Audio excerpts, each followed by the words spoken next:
Hey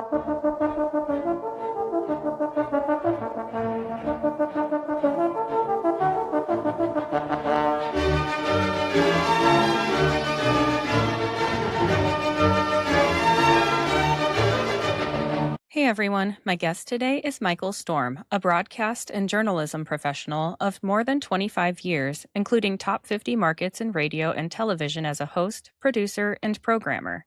Michael is a student of economic theory and the law for over 30 years, with an emphasis on the geopolitical and socioeconomic impact on the legal rights and duties of the individual and the state in modern and historic society. Moreover, he is a student of mind and the human condition. He is an activist for human rights, informed consent, corporate and political responsibility, and police accountability. He further advocates for the complete abolition of the modern paradigm of profit driven policing to be replaced by a strict complaint response system of voluntary and paid citizen responders. Welcome back to the show, Michael. I want to thank you for coming again to chat with me. Thank you. Thank you so much for inviting me back. I know we had a great conversation, and I'm really looking forward to it. I just love chatting with people. That's my thing. Yeah. When you're just talking about the Podmatch system and everything and meeting different people on there. And I could go on about how many people I've avoided meeting on there. Yeah. Yeah. The things that I avoid, because it's interesting to me as I've watched it over the last couple of years and watched it, the sort of people and things that are getting talked about. It's so much of it is this mundane, banal sort of coaching, generic coaching Yeah. in sales and podcast conversations and things Yes. like that. And I just don't care about that. And then unfortunately, some of the ones that you see that you might, maybe they're an author or something like that, but you see their introduction in their page, and they wrote the book on the Uh-huh. page, and that tells me a lot about what they do instead of, let's hit some bullet points, let's get down to the conversation. My one thing is if you're gonna be on the show and you want me to promote your book, you've gotta help me promote your book. You can't just, like, a lot of these people have no social media presence, and it's like, well, if no one's sharing this, like, you gotta realize I'm not a big podcast, so it's not getting anywhere if you don't help a little bit. That's been a weird thing that I've run into with a lot of people that I've talked to, not just across Podmatch, because I have a pretty decent social media following across a couple of the different platforms, Mhm, particularly on Facebook, mhm. and so I have no shortage of people who want to be on the show and want to chat with me, especially since I only do one show a week, Yeah, and generally. And it just amazes me how many of them forget that they're the ones that wanted to have I'm just providing the platform. They're the ones that are bringing a thing. They're bringing right. their band, their music, their art, or whatever it is, and they don't talk about it. They don't, or they don't have a space for somebody to go and get. It this is I was just bringing this up the other day because I see it all the time, because it's something that I'll there'll be, it'll be a person, maybe Mhm. somebody I'll recognize, maybe not. It doesn't really matter. Yeah, And I'll go and I'll look at their thing and I'll see what they're doing. I don't snoop around a lot, but every once in a while it's like, oh, hey, this person looks like they're up to something kind of interesting. Let's go and look. uh And I'll go and I'll click those links and I'll follow those links. And there hasn't been a post in a year. There hasn't been a yeah, post in 2 years. There hasn't been a post in 6 years. And I say, well, what is it exactly that you're doing? What is it that, yeah. where have you been? Why are you not in this fight anymore? Yeah, it's okay, so what types of people do you have on your show usually?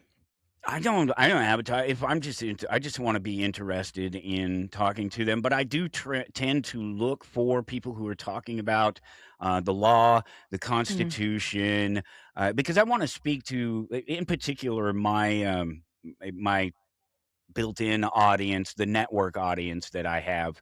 Yeah. As I know what that audience is. It's been shaped for years before it was my audience, and so I want to speak to them in a particular way. And in this case, it's, the Constitution, it's the law, it's the Mhm. things that they understand, those pieces of paper and the ideologies and behind them. And so when I do have conversations, I want to I want to know if I want to find the connection, those people that are bringing those people that understand the law and understand the Constitution over onto the maybe a little closer to the side where we see that the failures of those things as opposed to the successes of them, and try to ride out the successes of them.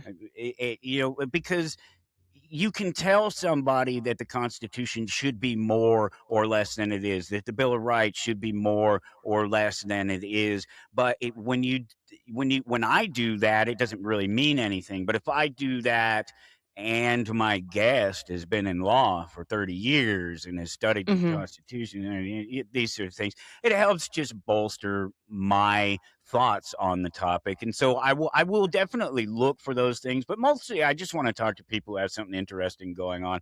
Yeah. A huge comic book collection, or Star Wars fan, or you know anything really. Yeah. Yeah, that makes sense. I've started to kind of do the same where I was only doing stuff that was kind of related to politics, even if loosely, but then I'm like, you know what? It's not like I have politics in the name of the podcast. It's Shades of Jade. I can do what I want. So I started doing more like true crime stuff. And if I see someone obsessed with plants or fish tanks, please come on the show because I have a lot to talk to you about. But you got to have fun with it. I think so. If you're going to do this, you got to be in it for That's what I was saying. That you may or may not have heard it during the musical interlude there. Yeah. The the people on there. A lot of these people up there through the Podmatch system in particular are these sort of mundane coaches and things like that, and they're just sort Mhm. of life coach, generic, not they Yes. oh, come on, really? And they're kind of up there at the top. And though, if you go look at the list over on the one side over there that Yeah. shows like the top 10 guests or whatever, like 8 of them are going to be some kind of coach, they're Right. coaching people on something. And so I get this impression that there are a lot of people out there who need coaches in something. Right. Right. I do see that a lot too. And I'm just not interested in it. I like the way I live my life. If I know what I need to improve myself on, I don't need someone else telling I me think what I need to everybody improve. does, but I don't think they give themselves enough credit, or they've been Yeah. told too many times in their lifetime that they don't make good decisions. And I don't think that there's anything strange or weird about why most of them are seeking these sorts of conversations and these topics. I just don't have any use for them, and I don't think my audience has any use for them. And if they Right. do, I think my audience is already going out there and looking for that. They're not coming to me for that. That's not why they never expected me to come to me. So I'm not going to make that switch, even if they'll pay me, Mhm. because now I'm Right. paying on the Podmatch system. Yeah, I don't think I would do them a very good service if I had those types of people on my podcast because I can't feign interest and I'm not trying to be mean. It's just that to me that's not interesting and I'm not going to have any questions. Like it's not going to be a very organic conversation. They're a lot like public school teachers to me, Yeah. where if frankly, if you knew that much about what you know and it was that great, why don't you do that instead of telling other people about Right. it? It's a weird thing. I get that there's these things work and there's a place and a space for most of these things. Well, Mhm. maybe some of these things, maybe most is not the right word. Yeah. Some of these things, but my me personally, I don't. Very few times in my life have I ever gone to look externally for validation. Yeah. If very rarely am I not able to find it in here and know that it's in here somewhere. Yeah, Right. yeah. Yeah. So one of the benefits of being a Podmatch network member is you get the new cover art. They design cover art for you. Oh no, And I didn't know that. yeah, That's so cool.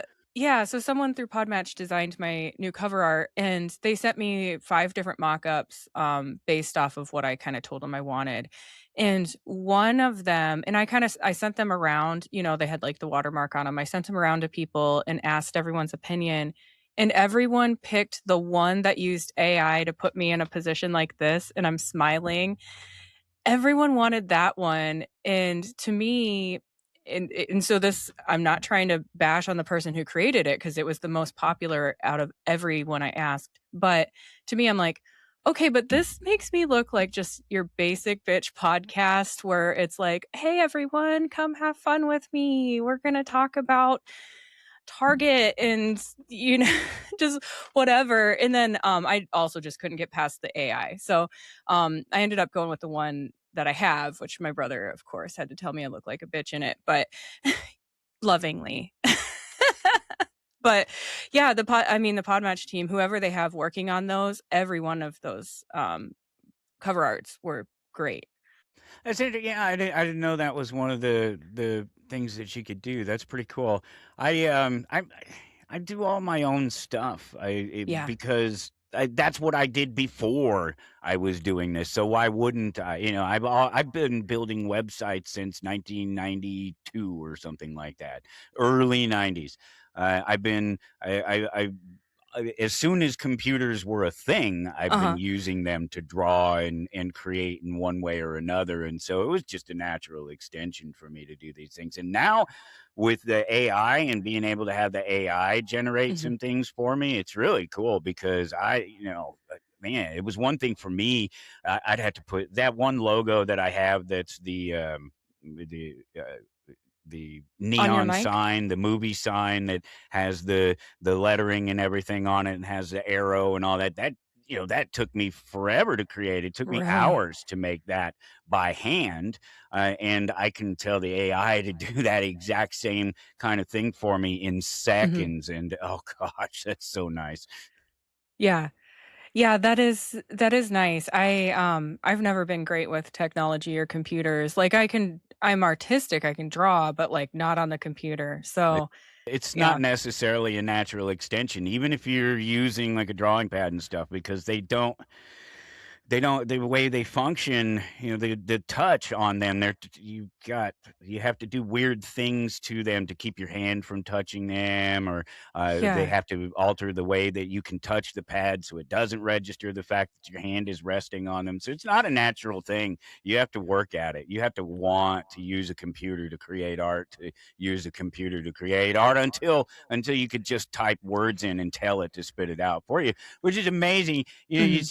You started to say something about the AI there, and that's one of the things that I've been on since day one. I helped program it. In fact, what you understand today as AI, these large language models, not that many years ago, I worked for a company called Verbit AI, and I Okay. helped program them. What we would do is we'd listen to something like this or a TED talk or something like that, and the machine would listen to it at the same time and spit out the words to me, and I would correct the words so that it would Oh. understand, and so it would remove like the stutters and things like that, and explain to the machine that those aren't words, that's stuff that it can remove from the conversation. Yeah, I helped train it, and so the what's neat about it is there's so much kerfuffle on one side or the other about Mhm. the usefulness of AI and what it's going to do to jobs and what it's going to do to the future of things. But the fact is that when you put people to the task, they almost invariably choose AI art, and they can't tell the difference. So just about Yeah. 2.5 weeks ago now, there was a guy on X with a big following. I didn't know who he was. I just heard about the story afterward, and he posted a snip of the water lilies painting. He just took the real image and took a little chunk of it and then slapped an AI symbol on it and posted it on X. And 6.5 million, 7 million people said, "Oh, that's AI garbage. That's crap." Except for a couple of guys that are like, I've actually seen that painting in real life and held it in my hand, and that's those strokes, and there's no machine that could a couple of guys that said that. Everybody else said this is AI garbage. It'll never be as good as the original. Mhm. And well, there you go. It was the original. So Yeah. Yeah, I have been noticing lately it's been harder to tell. Usually, like, I used to be able to tell, and I would get and they're gonna get tired of me talking about this, but, like, certain older people would send me photos of, like, flowers, like, "Oh, you should buy this and plant it in your garden," and it's like, "It doesn't actually look like that. That was AI put that cat face on that flower." Like but so to me, it was obvious, but now I mean, it's getting hard for me to tell, it's harder but and harder to tell. The way to tell though is that it's perfect, and that's why people like it. That's yeah, why they choose the AR, the AIR. They don't know it because there's no flaws in it, and we're tuned toward perfection because it's just evolutionary. Ultimately, getting better.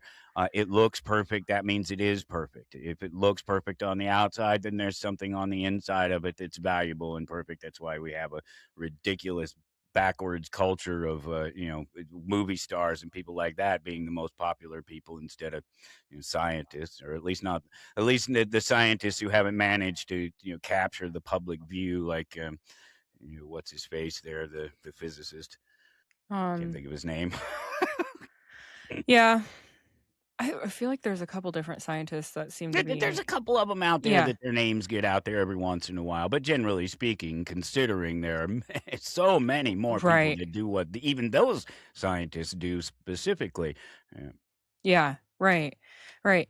So, you were talking about X, and we've been on the topic of AI. X, the AI bots think that my account is inauthentic, and I've been in a month-long battle with those bastards, and I'm getting so mad about it.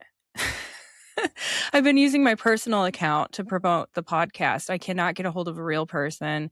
They keep unsuspending my account and resuspending it. Have you Do you heard know what anything about that? started it? Was there a particular point where it went from everything was fine and then all of a sudden it changed, or I think well, so what I've been reading online is that it's a common occurrence right now, but of course it's not being posted on X because all these people's accounts are being suspended. But I've heard different theories. I've heard if you post conservative views or post about Epstein, both of which I do, you're more likely to get flagged as a bot, which is fucked. But then the one thing that I think I could have done to trigger it is I go through certain people, they post headlines throughout the day. And sometimes I'm just on robot mode. I'm reading the headlines and I'll like them. And it's like, hey, you shouldn't, or I'm not on robot mode, but like autopilot, so I think maybe I was liking too many posts on one account because I was trying to catch up with the headlines of the day. That's how I'd make my news segments. You actually have to read things, and so I will go to one account, read the headline, and then look into the topic. And so I think I liked too much on one account, but that? Yeah, no, I think that's a thing. Hey, that's a thing. Yeah, yeah. I actually avoid it. I it's interesting because I never really considered that particular. I remember years ago getting flagged on social media and it's saying you've liked too much or you've shared too much. And Yeah. I don't know what that limit is. I don't know what that level is. And so now when I scroll through X or something like that, I pretty much just like one thing by each guy. I'll just spend a Mhm. couple of minutes trying to scroll through. I don't have a lot of traction on X, even though I do have a blue check mark. But I've Yeah. used my personal account and turned my personal account into my Toward Anarchy account. So I don't know if maybe that helps or not. Right. Yeah, I don't know. Yeah, I mean, I'm doing better on Instagram, and especially because I can actually use it right now, that's but one I don't use at all. right, and then also, I don't know if either accounts bring listeners to the podcast, so then it's Yeah, I like, don't well, know. what does it matter, I don't know if there's a way to really ever know because for one, I don't necessarily post to me necessarily. Mhm. It's usually I post the YouTube link or something like that. Yeah. I don't know. Even when I do post the website, I don't keep track of it. I can tell you this: I deal up 30 gigs of data every month from my website, 24 Wow. megabytes at a time. That's all I can tell you. That's the only Yeah. metric I know. Yeah. I'm Nice. doing, I'm serving up a gig a day. Nice. Yeah. All right. So, switching topics real fast or hard, I guess. We were talking about voting earlier. What is your opinion on voting? Well, I've been I've been talking about it a lot lately. I wonder Uh-huh. why. It's that season. You Yeah. know what?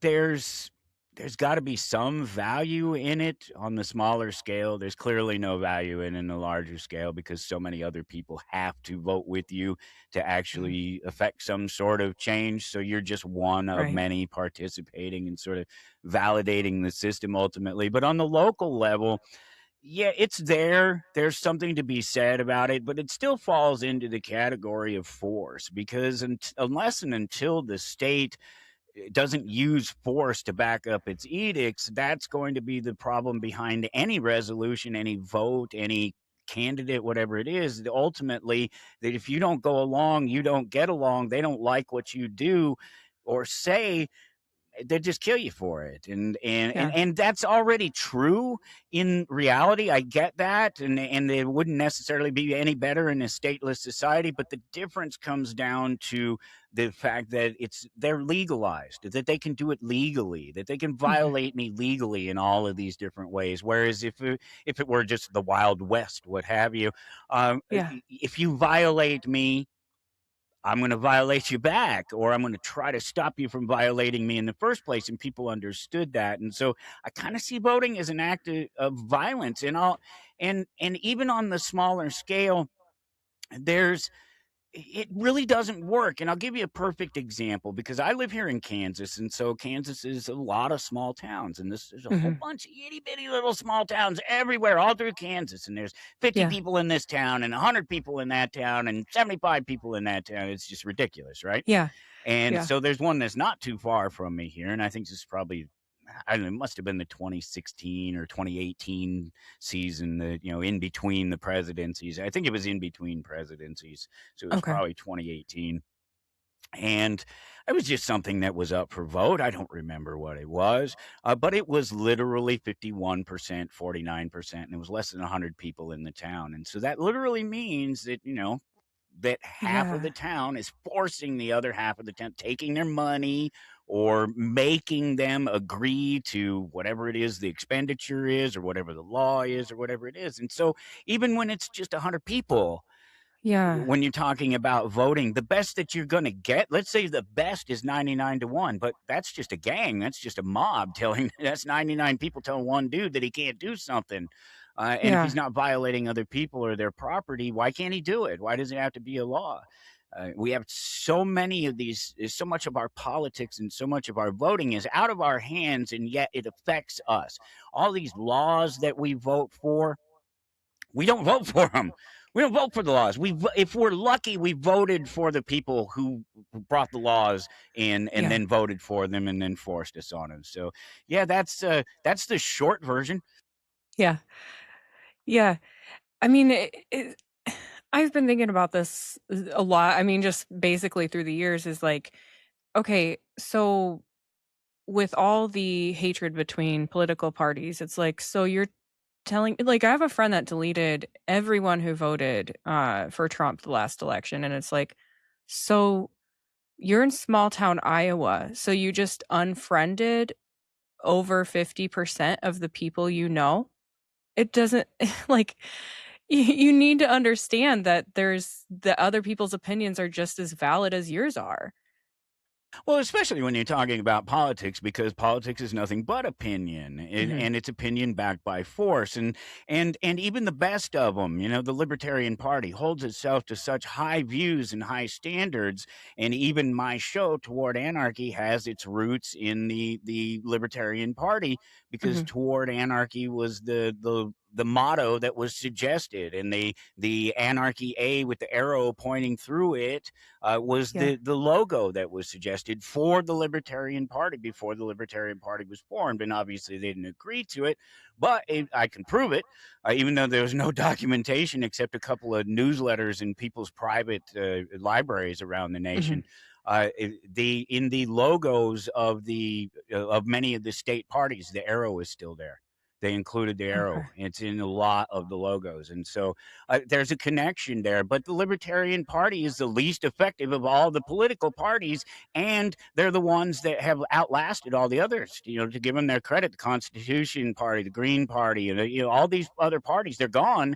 The Right. Libertarians are still standing. But when you get down to it, the Libertarians haven't accomplished anything politically other than making themselves the party where all the people who are disenfranchised from the other two parties go climb and find themselves, and then they battle on the floor. The Libertarian Party National Convention was just a week ago at this point. It's Okay. been 6-7 days since it wrapped up, and it was a fiasco. Okay. The thing was just a joke. And you got a guy standing there, Heil Hitler salutes in the middle of the floor. You get another guy that's trying to use procedural, interrupting everything and using procedural standards and methods to try to dissolve the party. He wants to Yeah. literally just dissolve the party. This clown comes in from the outside, thinks he knows better than the people that have been there doing this stuff for 50 years, who are voluntarily there. Yeah. I have no use for them, but I get that they're all voluntarily there. And presumably, if they're going to do it, they're going to come there and you be a professional and you act like a human being, and you're not a Nazi, you're not a cross-dresser, you're not all these things that you are as a person, because you're coming together as a collective. And so it's not Right. about you. And so when you see the guy there that's in the dress, and you're going, wow, okay, I don't care about a dude in a dress, but you look like a whore. And I'm not voting for any whore, male or female. So, the whole thing was just wow. And then the Libertarian Party booted me. I was just telling you before we started the show, they blocked me on social media. I don't know if they blocked me everywhere yet, but they blocked my biggest reach. Because one day I'm able to go there and see everything, and then I Yeah. posted that my most recent episode, which was basically me, the longer version of what I just told you, Yeah. and now I'm blocked. So I guess I won. Yeah. I was wondering what you did to get blocked. So, Yeah, that was it. yeah. I did an hour on, well, not about half an hour, I guess, technically, when it comes down to it, because I spent the first half of the hour talking about the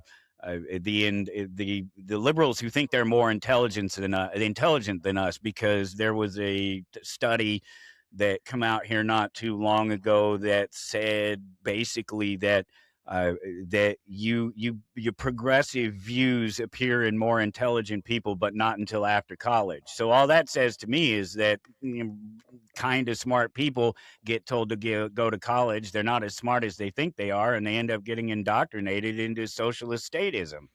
Sorry to interrupt. I just wanted to tell you about my sponsors real quick. Sometimes I get on a roll cleaning or gardening, and I need a boost but don't have time for a meal.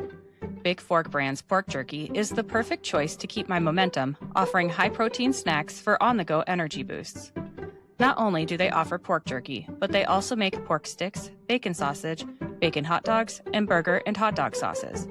Products come in a variety of delicious flavors, including Thai green curry and maple and brown sugar for the meat options, and gangster and Chicago fire for the sauces. I personally think the original flavor of the pork jerky hits just right after tackling a big chore. It's a little salty and very flavorful. My discount code gives you 20% off your entire order, and it's currently the best deal available.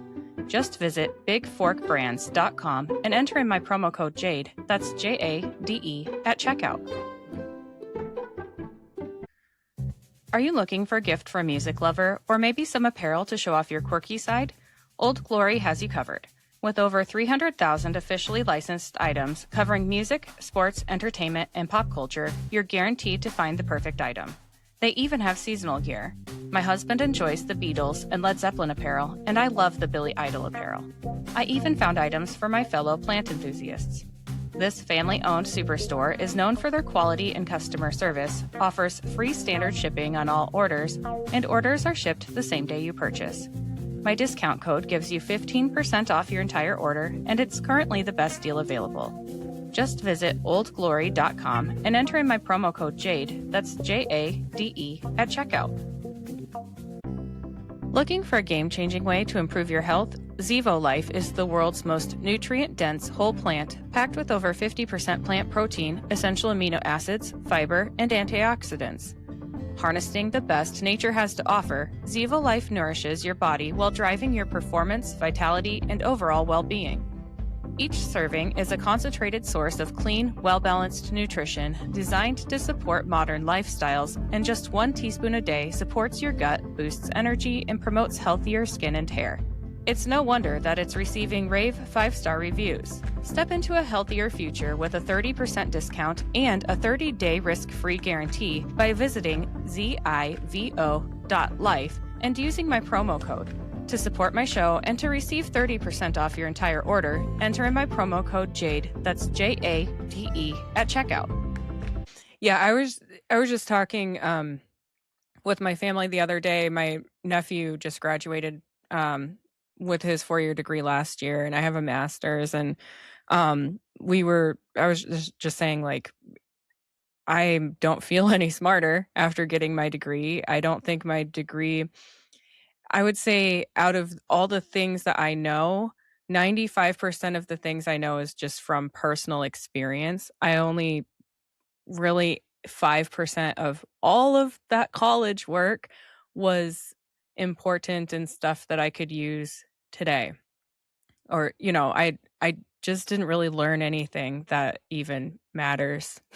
Well, I guess it depends on what you go to college for, right? Because obviously you can go to college and you can learn things, but I think the Yeah. bigger point of going to college is the experience. It's that Yeah. you experience different people. And so that's a good thing, but that's not necessarily, yeah, it's not what all of us need to do, and we just it's a pipeline, and Yeah. they're trying to tighten that pipeline up too because what is it? One of the big teachers union just came out the other day, and they're trying to well, it was the head of the teachers union, I guess one of them.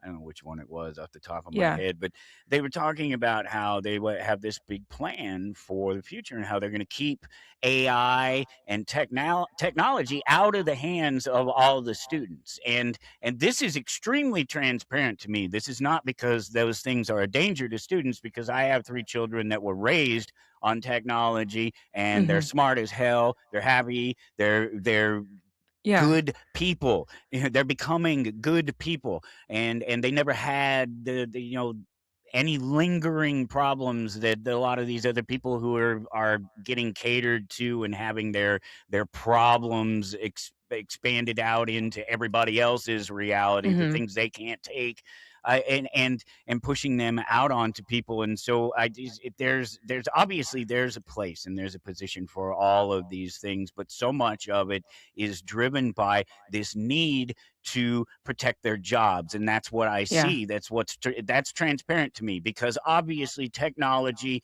and AI can teach people as well, if not better. People can learn as well, if not better, on their own, right on their own computer. They can go anywhere in the world from their desktop, right on their computer, and learn anything they want that hasn't been blocked out by some country or something. Anything. They're not limited to the classes. They're not limited to a schedule, whether the professor's available, how much it costs, whether they can afford it. So what they're doing is it's transparent to me. They're trying to protect their jobs. They're not trying Mhm. to do what's best for educating our children. They just want to make sure that they keep their teacher job. Yeah. Yeah, I completely agree. Also seeing I went back to school at the age of 30 and seeing the difference between standards. The standards now are like comp- are nothing compared to what they were before. Like the work that my classmates would hand in wouldn't be acceptable when I was in high school, and this was for a master's degree. It's like, really, you're writing like that, and you're somehow still passing. Like, you have to get a minimum of a B to remain in this program. So they're writing at a high school or lesser level and still getting a B. And my biggest complaint is over over finals week, they were handing out milk and cookies like we're a bunch of like we're a bunch of children. I need coffee and a bagel. Like, I'm working and trying to pass, and you're handing out milk and cookies and giving us, like, safe corners to, relieve our stress from finals. Like, sorry, like, just everyone's getting treated like kids nowadays.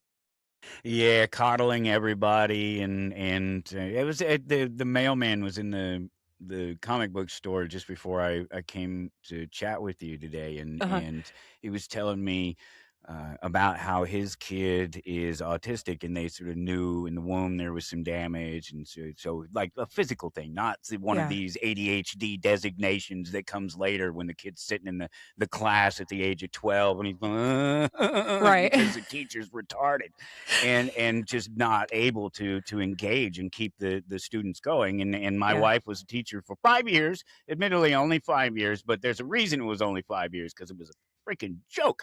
It Yeah. was bad. And so I have an inside view of this, and I understand that there's serious problems with with what we're doing in education right now, and it's not, and it's spilling over into the higher education, and it's churning out idiots. And the good Mhm. thing about it is that corporations, America, the world already knows this. And so the smartest people, they're not looking for educated people, they're looking for Right. people who are capable. Yeah. Yeah. Yeah, and I mean, now when someone says that they have a degree, it's almost like, "Oh, good for you." Like, you don't even care anymore. Because I personally, I just wanna see someone who can work hard and cares to learn and do a good job. That's all I It's care funny about. you say that, because Seinfeld was just doing Jerry Seinfeld Really? just did a commencement speech at one of the bigger colleges, and he was saying the exact same thing. Why are you embarrassed about your education, your privilege, these things that you have that you've been able to experience? He said something about, I now have an honorary doctorate of words or literature or something like that from Duke University. And as soon as I can figure out how to turn that into money or use that to my privilege, I will. Yeah. I love Seinfeld. Yeah. Okay, so one of the other things we talked about last time was Judge Judy Justice. And I've been thinking about this a lot lately because it seems like there's pedophiles everywhere. My friend and I joke about how we wish we could just stone pedophiles to death. And you'd be able to do that in in an anarchist world, right? If it was like the local pedophile, you could stone him to death if that's what. Well, I mean, I don't suppose that there wouldn't be the sort of, the pit, and the place where you Mhm. just grab people and throw them in the pit and let them go. I no, I it, truly, the thing about the justice is that real justice happens in the moment. And so when you catch that SOB climbing in your Yeah. window, you strangle him, Yeah. and then there's no trial, there's no more problem, there's no, this is, Yeah. and frankly, you do the strangling because there's just so much more satisfying. You really get it all Yeah. out. And no, I hate to think I don't believe in street justice for people who don't need to seek justice. Yeah. And that's just a weird thing, because I don't like the white knighting. First of all, let's that one conversation. It's obvious that sociology, that biologically, there are more people out there than people want to believe that Mhm. have not a proclivity, but uh, some. I don't know if it's biological. I'm not going to sit here and try to pretend, because it's a trap. Yeah. You're just walking into a trap if you try in any way to rationalize. So I'm not going to do that. And Yeah. what I stick with is I don't care what you think or feel. What I care is what you do. If you Mhm. touch a child, you need to be snapped in half. Yeah. That's it. And so keep your hands off of children. If you're That's part of the problem with making things illegal. If we had something that wasn't made illegal, that's other than whatever, I don't even know. I don't know how you solve a problem that is clearly natural, it's clearly biological, and Mhm. that there are people who don't have the ability to separate biology from actually just hurting people and doing things to people that they shouldn't. Right. And so you're never going to have a perfect solution to it. So the answer has to be in the act. It's got to be in actually doing something, not thinking it, not watching whatever. Now we've got AI, they can generate these things, so you don't have Right. to exploit actual people to do these things. Whatever it is to get them to keep from touching other people, and if they haven't touched other people, then they haven't committed a crime. That's the line. You got Yeah. yeah. Yeah. That's the Yeah. only line I can draw because, again, I can't I'm certainly not going to defend it. I'm not going to sit Right. here and defend people who violate other people of any age. I don't care. Yeah. That's the problem with it. It's the line that you cross right there. But what people think and what they feel and what they do in the privacy of their own home that doesn't violate other people who can't defend themselves and who can't otherwise agree to be in the situation that they're in, that, leave those people the hell alone. Just leave them alone. Give them some other thing to do because as we're finding out, I think it's obviously more prevalent. It's obviously more prevalent in society than it's ever been. And the Mhm. truth of it is that nobody wants to. They always want to think it's always it's this guy, it's that guy, it's the other guy, it's some stranger, it's this. It's not. It's family. It's mostly mothers and it's mostly fathers. And these are the people that are allowing their children to be abused. And I don't know how you stop that. Yeah. Yeah. Yeah. I've just been thinking about how it just seems like we can place all the laws we want. It's not stopping it in other crimes too. Like these repeat offenders, these, people who murder while they're robbing or whatever the crime may be. It's just happening over and over again, and we can lock people up all we want, but something's not working with it. Well, that's where you got to empower the people. This is what it comes down to. You got to tell people need to know that it's okay to defend yourself and that you're worth defending.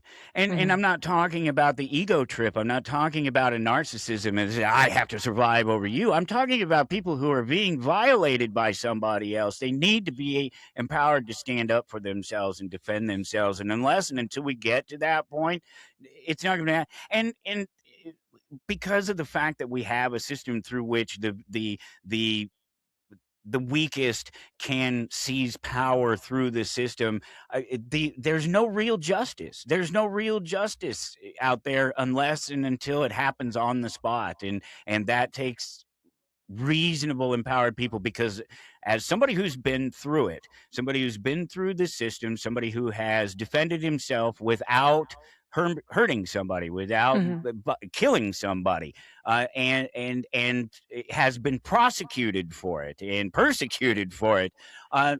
The it's crazy because there'll be a claim of if you pull out a gun, you have to shoot somebody. If you're going to pull out a gun, you have to shoot somebody. That's stupid. That's ridiculous, especially if somebody is not armed that's attacking you. You don't Mhm. have to let yourself be beat up. You can't let yourself be beat up by somebody, whether they're armed or not, when you are armed. You can't let Yeah. it happen because your gun will be taken away from you and you will be killed. So if somebody's not armed and they're trying to attack you and you pull your pistol on them and they stop and they back off and they disengage, you can't shoot them. And if you want to hold police to a standard where they're expected to not shoot citizens because they're not an actual threat to the cop, then you've got to stop doing it too. You've got to stop Mhm. saying things like, if you pull out a gun, you have to shoot somebody. No, if you pull out a Right. gun and you stop somebody from harming somebody without firing a shot, you did the right thing. You did the good thing. Yeah. Yeah, I mean, why add the violence if you don't need to?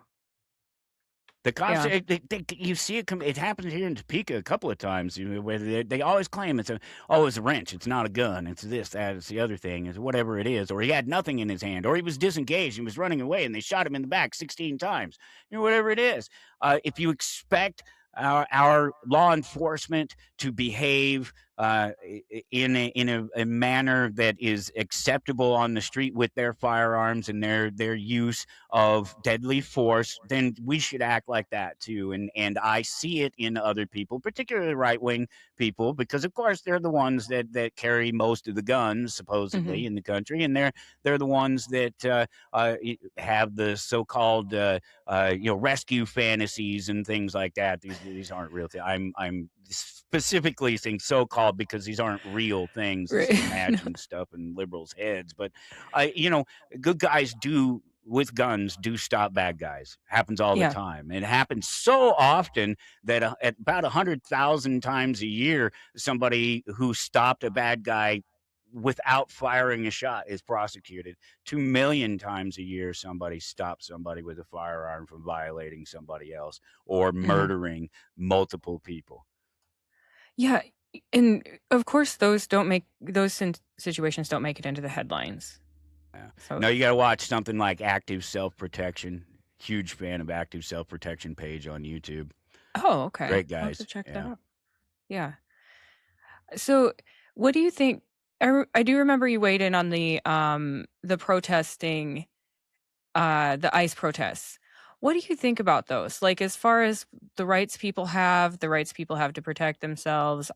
You don't have to weigh in on any particular situation if you don't want to, but I guess to me, there's been some protests where it looks like just people in the neighborhoods' lives are being ruined because the protest is happening there, and it's like, okay, so what rights would I have? Like, what if I can't get to work? What if someone's blocking the road? What if, like, I've seen situations where people are having like a medical emergency and the roads are being blocked. Just give me your opinion on all of this. And I think you got to fall back. I'm going to go with the language that most patriots, most Americans should be able to understand. It's just you got to go back and you got to look at the founding of the nation. If you don't believe any of the things that I talk about as an anarchist or somebody who's against the state in general, uh, Hmm. you go back to that founding, and you look at the intent and you look at the words, and it's clear that ICE is an illegal police force run by the federal government that should not have any power in individual states to act whatsoever. They shouldn't exist. It's obviously it's a centralized, controlled police force that doesn't answer to the communities that they police. That's the point of the founding documents, and what they're saying is that you can't police a community that you don't live in because you don't have the values of that community. And that's just the basic sense of the problem with ICE, and the problem with not being able to protest ICE, to not be able to redress grievances with your Hmm. government. This is clearly spelled out here for Americans, and so it seems obvious to me, but I don't know. Here we are. Yeah, so I didn't know that. That ICE, as it's laid out, is not legal, I Yeah, guess. I mean, there's no provision for federal police. There's nothing that gives the federal government the ability to go anywhere they want and act extrajudicially Mhm. within the jurisdiction of one of the states. There's nothing that gives them that authority to do that. They claim that the Commerce Clause, that's the beginning of it. The Commerce Clause is one of the biggest things that they use as an excuse to be able to act within the states, is because they're acting in the interest of all the states, supposedly, by protecting what crosses borders from one state to another. Yeah. Yeah. Um, so, in like, not every the daytime protesters, your average protester is not a violent one, not one that's committing crimes. And even if I don't agree with them, they have the right to do that, and as long as it remains peaceful. What do you think about the ones that are not remaining peaceful, that are destructing property, hurting other people, not even from that area. That's my thing is, like, if they're not even from that area, what do you think about that part? I think Los Angeles and South Koreans. That's what I think. Yeah. I think, yeah, I think you sit on the roof of your business, you just sit in the window of your home, and if people invade your property, you well, you make sure they don't do it a second time. Yeah. Yeah. Yeah, it's just difficult It's not because it necessary. Right. The whole summer of whatever unrest in 2020 or whatever it was, that Yeah. whole thing, right? Yeah. Um, yeah, I sit there and watch it. It was one of these things where I had sort of like my phone and my laptop and a tablet and my big Uh-huh. TV and another screen and another screen and like all doing different things and watching different protests and everything. I mean, if you're from outside of a community, you have no business being there at all. Right. Period. Right. Just go back to your own community and deal with you. Even if you're invited, we don't necessarily need you. It's not about. It shouldn't be about a display of force necessarily. Mhm. It, Mhm. it should be about making sure that your voices are heard and that everybody has a chance to hear. But protesting to me is just. It's not a real. It's not a real thing. So I participated in some protests in my time. Mhm. It would, gosh, has it been that long again already? It's already 15 years ago or whatever. We're talking back, the Occupy. And so I'm Right. from Denver. And Occupy Denver was probably the second biggest of them. New York was the biggest. Denver was probably the next biggest. And then there was some others in other places that were big, but they weren't as centralized as like Denver because there's nowhere else to go. Yeah. Everybody in the metro area came to Denver for the protest. So there's thousands Yeah. and thousands and thousands of people on the street. And I remember early on it, we'd be down there, we'd marching with signs, and we'd march on the Federal Reserve. It's the Mhm. bankers, it's the manipulation of the money. These are the problems. And we had that. Right. It was great. I have all this wonderful video footage. I made this wonderful montage using copyrighted music that I wasn't supposed to use, but I did it anyway. I made this wonderful video of why these people were down there and marching. It was normal people. It was fathers and mothers and grandfathers Yeah. and daughters and sons and babies and people, and it was don't bail out the banks this time, bail out the people, help us instead of Mhm. this system. And within 2 weeks, that had changed. The narrative had changed. The black bloc had come in. These are the socialist anarchists, the anarchists that are bought and paid for, controlled by the state. Really, they don't want anarchism. They want their version of the state, and they just call themselves anarchists. They'd come in and disrupted things to the point. I had this on film, not on video, because I remember exactly why I didn't have video at the time, but I ended up having to take pictures. So we're on the Capitol. In downtown Denver. We're at the Capitol, and we're having speeches, and we even went through the process to make sure that we had a permit for that day. Mhm. Our group, we did it. We sought out the permit and Yeah. had all these people come up and talk and introduce and sing and do all this. And we had all this amazing thing going on. And there's all these cops standing around, but they're just hanging and they're Yeah. just Yeah. normal. It's just they're just there. There's a whole bunch of people running around on the street acting crazy, doing crazy stuff, and there's cops there. Big surprise, Okay. right? Yeah. Until these black bloc anarchists, paid agitators come in. I'm watch the whole thing. They come up, they start messing with the cops. So the cops say, screw it. They walk right down the hill. They all get in their cars. And then all of a sudden, here come all the trucks, the cops, fully body armor. They got their rifles, everything. They start coming in. And, Uh-huh. and that was after about probably not even 2 weeks. I guess it was probably the second week, mid second week, something like that, of successful thousands of people marching, voices being heard. And then it Yeah. was, oh, let's steal the streets. Let's keep people from going to work. Let's get all that stuff that Yeah. came out as it drug on. Yeah. That doesn't help the movement. But is that even their point, though? No, Or they no, really? that was it. At that point, they had all the idea was to control the narrative, is to come in and manipulate the direction those things went. It was natural for Mhm. about 2 weeks, and after that, it's manipulated. Money comes in somewhere, money and ideologues, and it's funny. They'll point right at you and call you a traitor or a spy when they're the Yeah. ones that are dragging you toward a sort of new world order and a position of control, whereas I'm the guy that's there saying, you may want to try something different. We've done all this before. We've done the Yeah. protests. We've done it a hell of a lot more violently and in much more impactful ways in the years over the years than these more recent ones, and they changed little to nothing. Little to Yeah. nothing.